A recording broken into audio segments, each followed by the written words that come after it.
Genesis chapter 2. The birth of Moses. Now a man of the tribe of Levi married a Levite woman, and she became pregnant and gave birth to a son. When she saw that he was a fine child, she hid him for 3 months. But when she could hide him no longer, she got a papyrus basket for him and coated it with tar and pitch. Then she placed the child in it and put it among the reeds along the bank of the Nile. His sisters stood at a distance to see what would happen to him.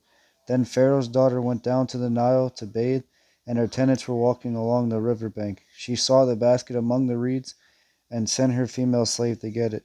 She opened it and saw the baby. He was crying, and she felt sorry for him. "This is one of the Hebrew babies," she said. Then his sister asked Pharaoh's daughter, "Shall I go and get one of the Hebrew women to nurse the baby for you?"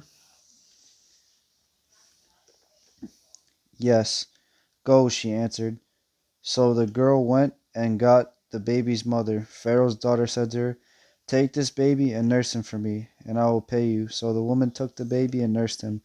When the child grew older, she took him to Pharaoh's daughter, and he became her son. She named him Moses, saying, "I drew him out of the water." Moses flees to Midian. One day after Moses had grown up, he went out to where his own people were and watched them at their hard labor.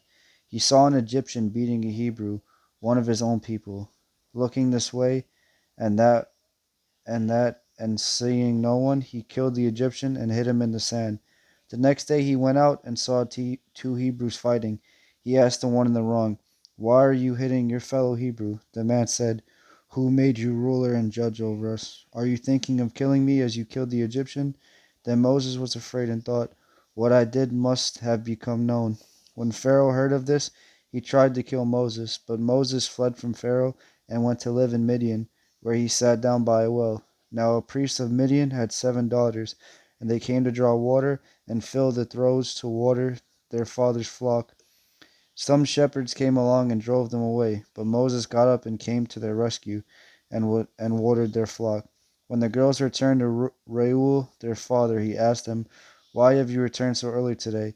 They answered, "An Egyptian rescued us from the shepherds. He drew water for us and watered the flock." "And where is he?" Reuel asked his daughters. "Why did you leave him? Invite him to have something to eat." Moses agreed to stay with the man, who gave his daughter Zipporah to Moses in marriage.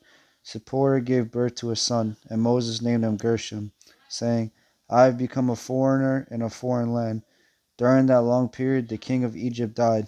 The Israelites groaned in their slavery and cried out, and their cry for help because of their slavery went up to God. God heard their groaning, and he remembered his covenant with Abraham, with Isaac, and with Jacob. So God looked on the Israelites and was concerned about them.